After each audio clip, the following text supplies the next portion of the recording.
అందరికీ నమస్కారం. తెలుగు కథామాలకు స్వాగతం. జానకి విముక్తి నవల చదువుతున్నాను. రాసిన వారు రంగనాయకమ్మ గారు. పిన్నిగారు ఉన్నారా అంటూ లోపలికి వచ్చింది శకుంతల. 30 ఏళ్లుంటాయి ఆవిడికి. టీచర్గా పనిచేస్తోంది. మూర్తికి తెలిసినావిడ.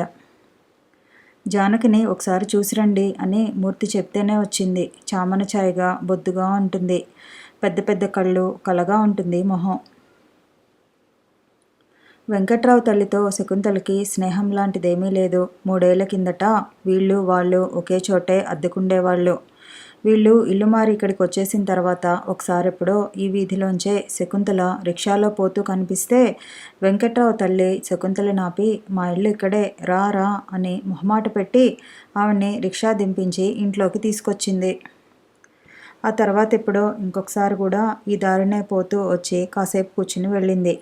ఆ రకంగా వెంకట్రావు తల్లితో సంబంధం కొనసాగటం శకుంతలకి బాగా పనికొచ్చింది. శకుంతల మూర్తికి బాగా తెలుసు. జానకి ఎలా ఉందో ఒకసారి చూసిరండి అని మూర్తి అప్పుడప్పుడు అంటూనే ఉన్నాడు. బాగున్నారా అంటూ శకుంతల లోపలికొచ్చింది. రాగానే వరండా చివర కూర్చున్న జానకిని చూసింది. వెంకట్రావు కంటి చూపులతో అన్నం తినమని జానకి ఆజ్ఞలు పంపాలనుకున్నాడు గాని జానకి అతని వైపు తల తిప్పనే లేదు. కూర్చో శకుంతల, అందరూ బాగున్నారా అంటూ అత్త వంటింట్లోంచి పీట తెచ్చి వేసింది. పిల్లలు బాగున్నారా అని మళ్ళీ అడిగింది. పిల్లలకేం నిక్షేపంలా ఉన్నారు. కరెంటు బిల్లు కట్టిరండరా అంటే కేరమ్స్ ఆడుతూ కూర్చుని నువ్వు వెళ్ళి కట్టిరామ్మా అన్నారు. ఆ బిల్లు కట్టి ఇటువైపు మా టీచర్ గారు ఒక ఆవిడ ఉంటే చూసి మీ ఇంటికి వచ్చి చాలా రోజులైందని ఎలా ఉన్నారో చూసి పోదామని వచ్చాను.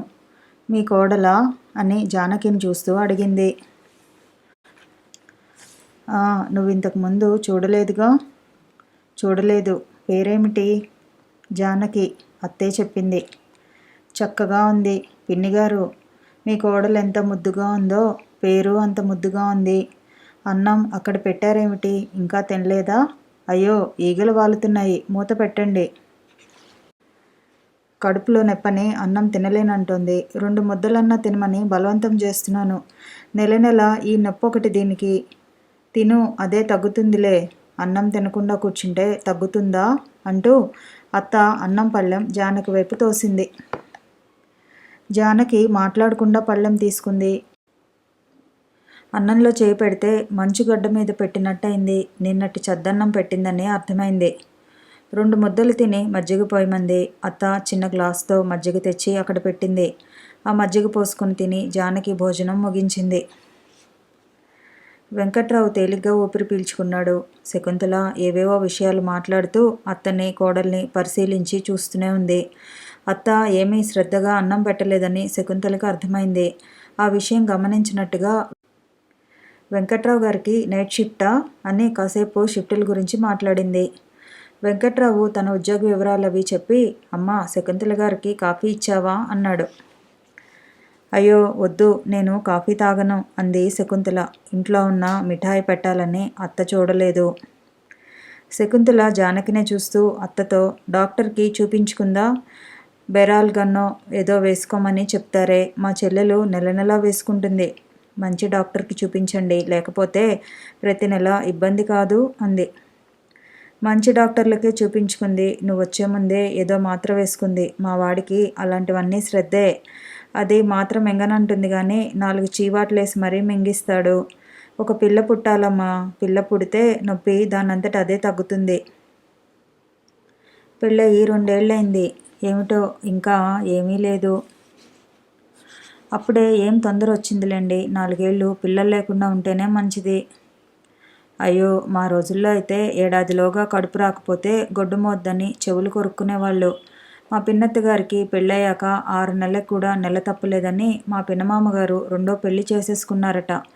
ఆ రోజుల్లో పట్టుదలలు అలా ఉండేవి. ఈ రోజుల్లో ఏముందిలే, ఆడ మగ అంతా తెలివి మీరిపోయారు. ఈ మనిషి దగ్గరికి రావటం ఏమిటని శకుంతలకి చీదర పుట్టింది. ఆ మాటలేమీ పట్టించుకున్నట్టు ఈ రోజుల్లో కూడా ఇంకా నెల నెల బయట కూర్చోటం ఏమిటి పిన్నిగారు అంది చొరవగా. ఈ రోజులేమిటి ఆ రోజులేమిటి పాపం పుణ్యం లేవంటావా? ఏనాడో పెద్దలు పెట్టారు. పెద్దలు పెట్టినవన్నీ చేస్తున్నామంటారా? ఎన్ని మార్పులు వచ్చేసాయో. మీ బస్తీ వాళ్ళకి ఇవన్నీ గాని మా ఊరెళ్తే నన్ను కాకిని పొడిచినట్టు పొడిచేస్తారు. మా ఇళ్లలో సాగవు సుమా అలాంటి పనులు. మా ఇళ్లల్లో సాగవు సుమా అలాంటి పనులు. శకుంతల ఇంకేం మాట్లాడకుండా జానకి వైపు చూసింది. ఇప్పుడు కొంచెం బాగుందా? మాత్ర వేసుకున్నావేమో, నొప్పి తగ్గిందా? అని జానకి తల తాటించి ఊరుకుంది. చాలాసేపు కూర్చున్నాను పిన్నిగారు, వెళ్తానండి అంటూ లేచింది శకుంతల. మీరు మళ్ళీ అటువైపు రానేలేదు, ఎప్పుడన్నా జానకిని తీసుకుని రండి మా ఇంటికి అంది.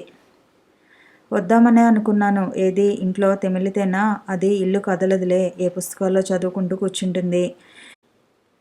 నేను ఎప్పుడన్నా వస్తాను, ఇటువైపు వచ్చినప్పుడల్లా వస్తూ ఉండు నువ్వు అని గేటు దాకా సాగనంపింది అత్త శకుంతలని.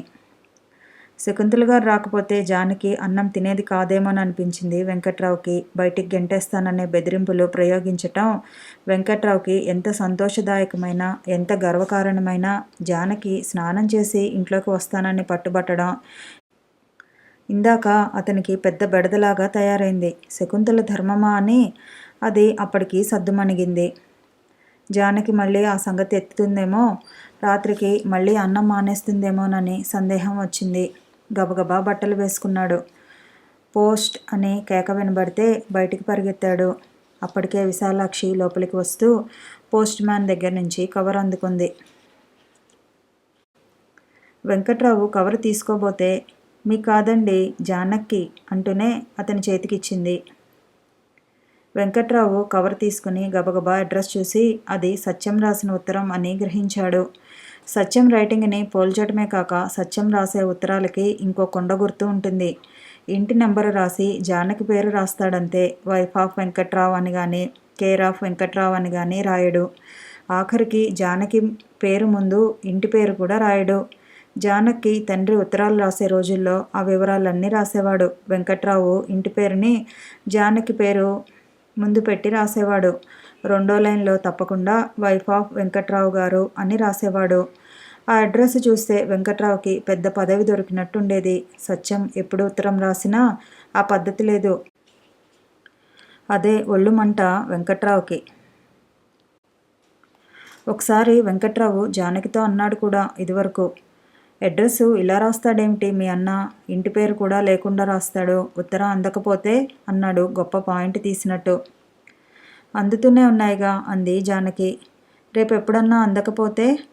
ఎందుకు అందదు? ఇంటి నెంబర్ని బట్టి ఇంట్లో ఇచ్చేస్తారు. ఏడ్సావులే, అలా ఎవరూ రాసుకోరు ఇంటి పేరు లేకుండా, భర్త పేరు లేకుండా. ఆడవాళ్ళకి ఉత్తరాలు రాయటం మర్యాదే కాదు అన్నాడు. తర్వాత ఎప్పుడు జానకి సత్యంతో ఆ మాట అంటే సత్యం నవ్వి, ఈ ఉత్తరం మహారాజశ్రీ శ్రీ శ్రీ వెంకట్రావులం గారికి చూపించి తర్వాతే వారి పాదదాసికి ఇప్పించగోరుతాను అని రాస్తానులే ఈసారి నుంచి అన్నాడు. సత్యం జానకి ఉత్తరాల మీద అడ్రస్ రాసే పద్ధతి ఏమీ మార్చలేదు. వెంకట్రావు తన పేరు కోసం, తన పదవి కోసం చూసి చూసి నిరాశ చేసుకున్నాడు తొందరలోనే. ఇప్పుడు వెంకట్రావు చేతిలో ఉన్న ఉత్తరంలో అయితే జానకి అని పెద్ద పెద్ద తాటికాయలంతంత అక్షరాలు రాశాడు సత్యం, కేవలం వెంకట్రావుని ఏడిపించడానికే.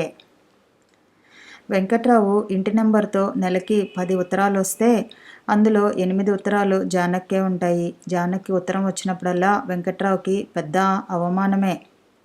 జానకి ఉత్తరాలు పోస్ట్ మ్యాన్ వెంకట్రావు చేతిలో పెడితే మాత్రం ముందు వెంకట్రావే చదువుతాడు. అది కవరైనా సరే తనే చింపుతాడు. జానకి ఆ విషయంలో అభ్యంతరమే ఉండదు. ఇప్పుడు సమయానికి విశాలాక్షి రాకుండా ఉంటే ఈ ఉత్తరం వెంకట్రావే అందుకొని జేబులో పెట్టుకుని వెళ్ళిపోయేవాడే.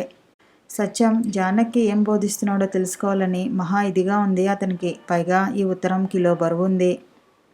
తన వస్తువేదో ఇచ్చేస్తున్నట్టు చేతిలో ఉత్తరం ఇవ్వలేక విశాలాక్షికిచ్చి జానకి ఇచ్చేయమన్నట్టు ఇచ్చేయండి అని గదిలోకి వెళ్ళిపోయాడు.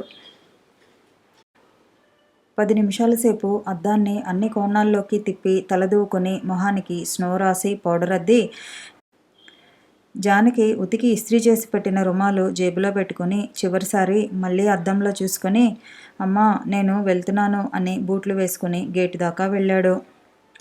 అక్కడ ఆగి ఏదో గుర్తొచ్చినట్టు అమ్మా ఒకసారి ఇలా రా అని కేక పెట్టాడు. తల్లి ఉత్సాహంతో వెళ్ళింది. ఆ ఉత్తరం ఎక్కడ పెడుతుందో చూడు అన్నాడు. తల్లి ఇరుకున పడింది. కొడుకు ఇటు బయలుదేరగానే తను అటు బయలుదేరాలనుకుంది. పైగా కొత్త సినిమా ప్రోగ్రాం. అలాగేలే అని తటపటాయిస్తూ ఒప్పుకుంది. వెంకట్రావు హుషారుగా వెళ్ళిపోయాడు. జానకి ఉత్తరం చదివి పూర్తి చేసేదాకా అత్త అక్కడక్కడే తారట్లాడుతూ ఎవరు రాశారేమిటి, మీ అన్నయ్యేనా అని అడిగింది. అని ఊరుకుంది జానకి. ఏమిటి విశేషాలు, అందరూ బాగున్నారట్నా? అని సరిపెట్టింది జానకి. అత్తకి తన మ్యాట్నీ కార్యక్రమం గుర్తొచ్చి ఇక ఆగలేక నెమ్మదిగా వీధి గుమ్మంలోంచి బయటపడింది. అప్పటిదాకా పత్రిక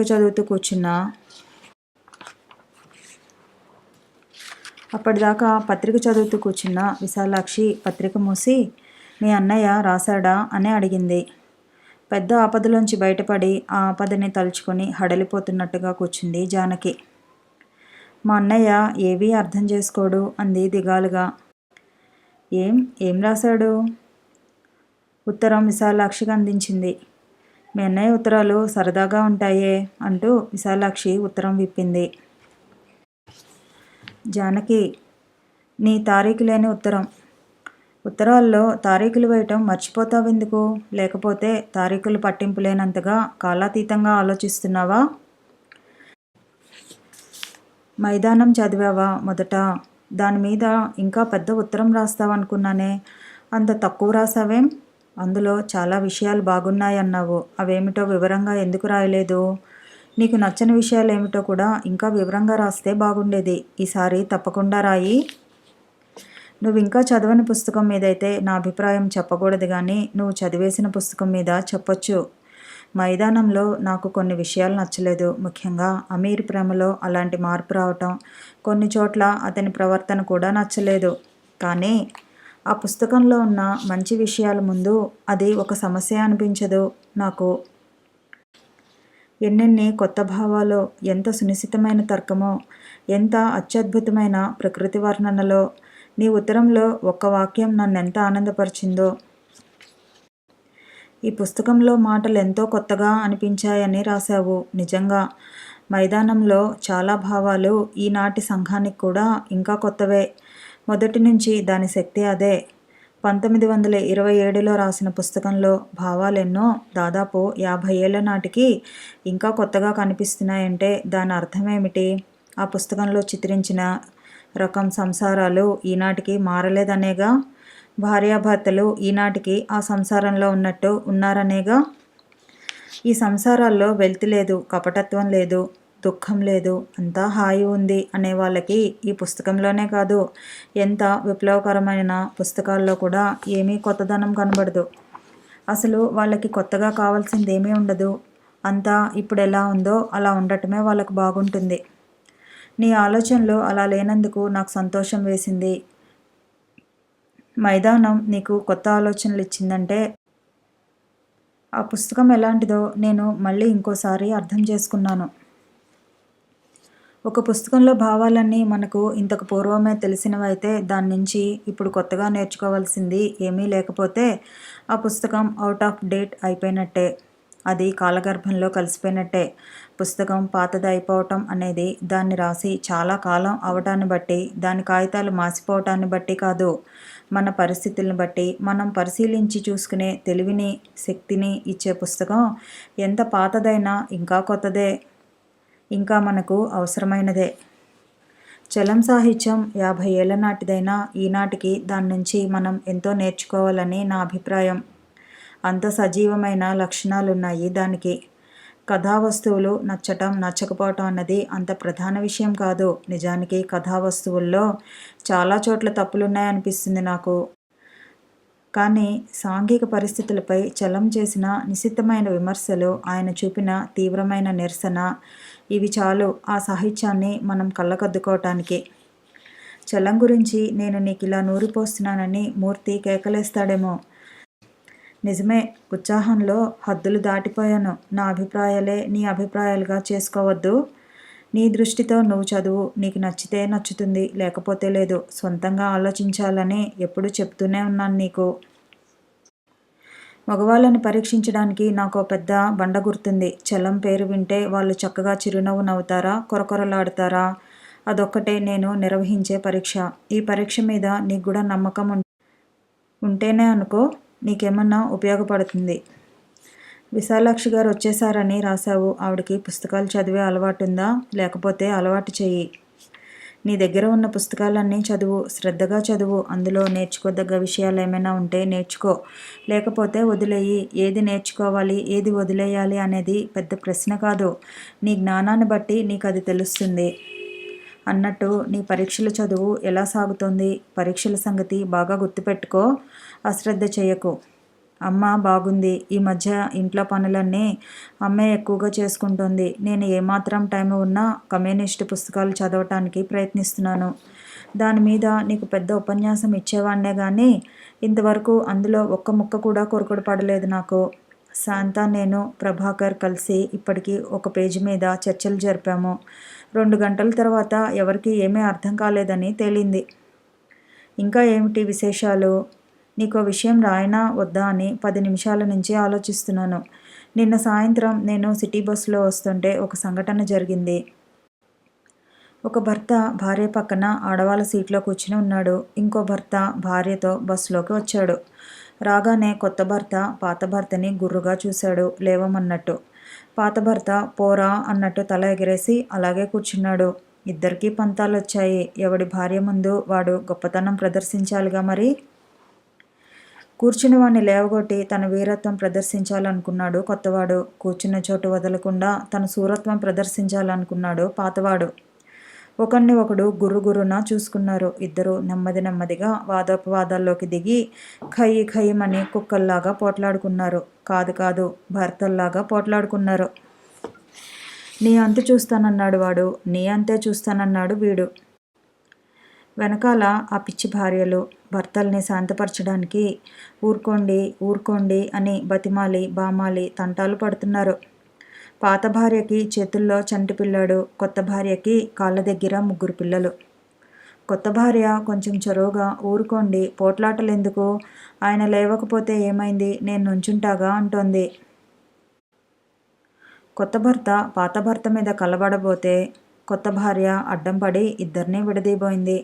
తన వీరత్వానికి అడ్డం వచ్చిందని కొత్త భర్త తన భార్యని చెల్లున లెంపగా కొట్టేశాడు. ఎక్కడా? సిటీ బస్సులో.